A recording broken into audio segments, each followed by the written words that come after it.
দূরপ্রাচ্যের দেশ আমাদের প্রিয় বন্ধু, পরীক্ষিত বন্ধু, নির্ভেজাল বন্ধু,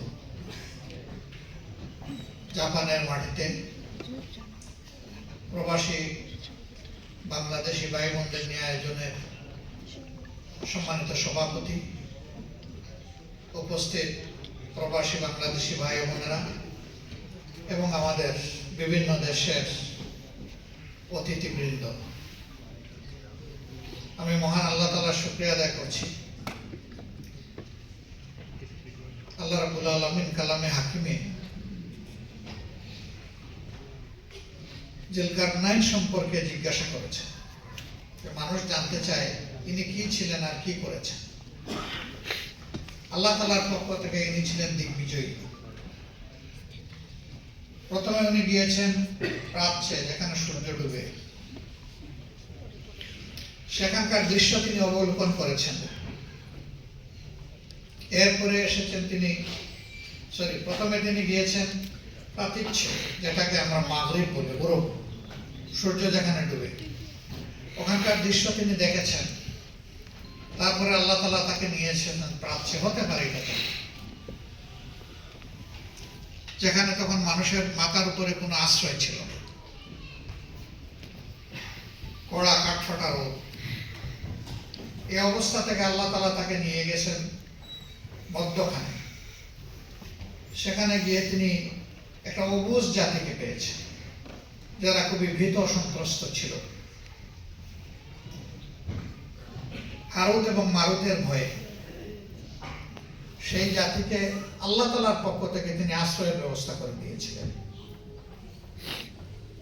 আলেকজান্ডার দ্য গ্রেট যাকে বলা হয়, ইনি সেই ব্যক্তি কিনা এই জন্য হতে পারে, নাও। আল্লাহ তাআলা এই তিনটা জায়গা নিদর্শন তার এই বান্দাকে দেখিয়েছেন। কালামে হাকিমে তার বর্ণনা এসেছে। আপনারা সৌভাগ্যবান, এর মাঝে একটা জায়গায় আপনারা আছেন। আমি আল্লাহ তাআলার শুকরিয়া আদায় করার পাশাপাশি আপনাদের কৃতজ্ঞতা আদায় করি। বিগত 24 আন্দোলনে সারা দুনিয়ার সাথে আপনারাও সমানতালে অবদান রেখেছেন। প্রিয় দেশের জন্য, দেশের মানুষের জন্য, পরিবর্তনের আকাঙ্ক্ষায়, মুক্তির আকাঙ্ক্ষায়।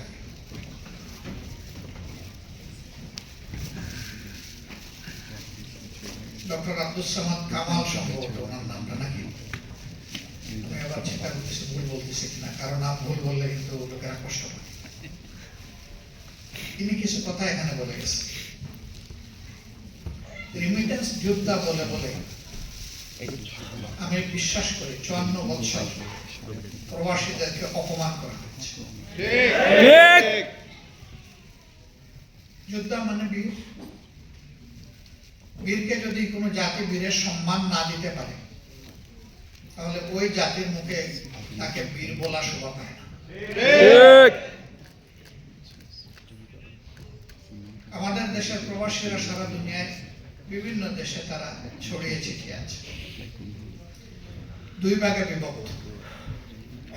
একটা ভাগ জীবনের ঘানি টানতে, প্রয়োজন মেটাতে আপনজনকে ছেড়ে তারা বিদেশের পথে পাড়ি জমান। তাদের জীবনটা বড় কষ্টের, দুর্বিষহ জীবন। বিশেষ করে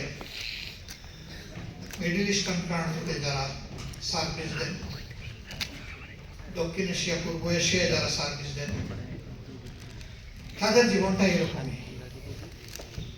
প্রথমেই তারা দালালের খপ্পরে পড়ে। যে পরিমাণ অর্থ তাদের ব্যয় করা উচিত, তার চেয়ে 3 গুণ ব্যয় করতে হয়। এই সীমিত আয়ের মানুষগুলোর হাতে ওরকম কোন সঞ্চয় না থাকার কারণে জায়গা জমি বিক্রি করে তাদেরকে আসতে হয়। মূল্যবান জিনিস ত্যাগ করে তাদেরকে আসতে হয়। এরপরে দেশ থেকে যখন বের হবে, এই পার্শ্ববর্তী প্রতিবেশী দেশ যারা আছে, তাদের ক্যারিয়ার একটা ডেস্টিনেশনে নিয়ে যায় 60-70 হাজার টাকায়। আমাদেরকে গুনতে হয় 1.5 লক্ষ, 2 লক্ষ টাকা। Everywhere syndication. এমনকি আমাদের দেশের ক্যারিয়ারটা, নিজস্ব ক্যারিয়ার যেটা বিমান বাংলাদেশ এয়ারলাইন্স, 54 বছর পরেও তার শাখা বিস্তৃতির পরিবর্তে শাখা গুটিয়ে আনার চেষ্টা করছে। জাপানেও ছিল, এখন নেই। কেন? সব চোরদের খপ্পরে পড়ে আমরা সব।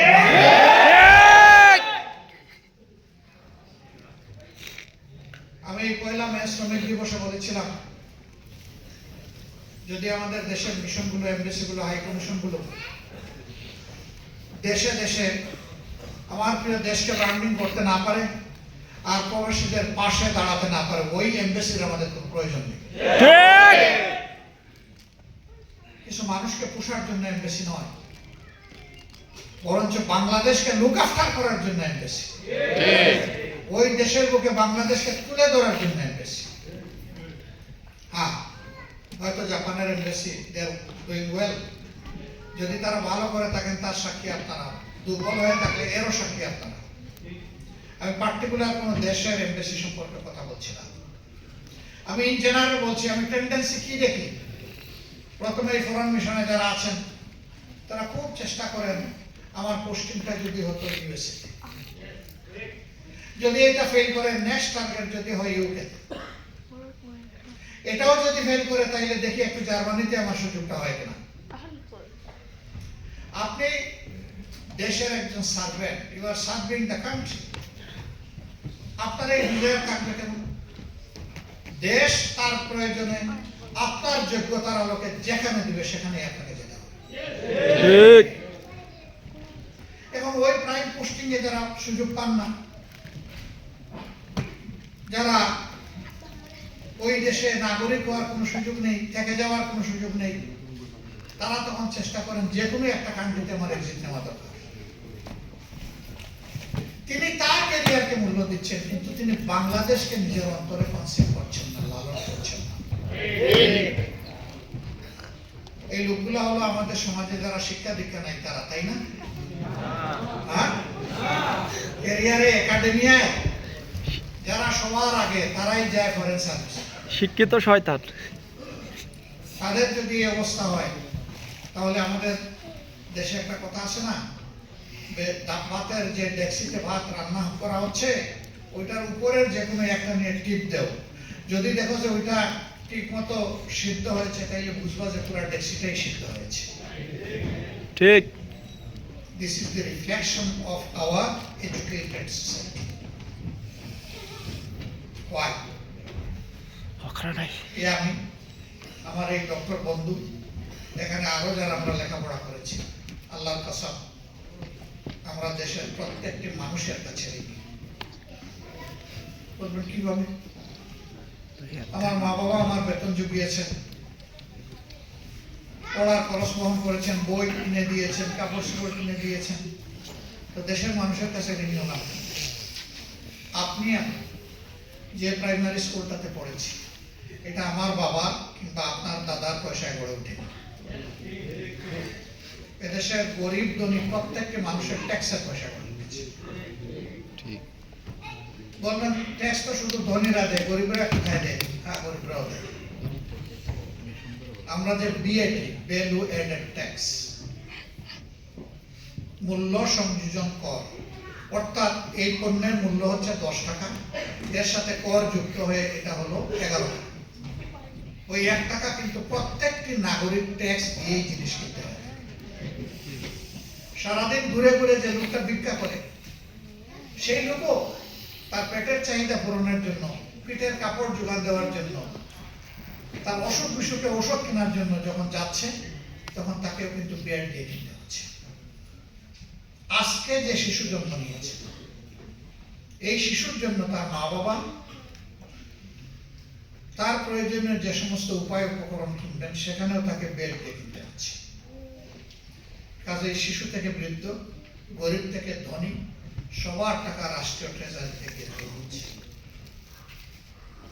রাষ্ট্রের কোষাগারের 3টা উৎস, নাম্বার 1 ট্যাক্স, এই যে বললাম এগুলা মিলিয়ে, আবার ইনকাম ট্যাক্স যারা দেন, জমা জমি ট্রান্সফার ট্যাক্স যারা দেন, সেখানে গেইন ট্যাক্স আছে, সেল ট্যাক্স আছে, এইসব মিলিয়ে যত যাতে ট্যাক্স গরিব ধনী কম হোক বেশি হোক সবাইকে দিতে হয়। সেকেন্ড উৎস হচ্ছে বিদেশ থেকে লোন, ঋণের ভিত্তিতে আমাদের কিছু চাহিদা পূরণ।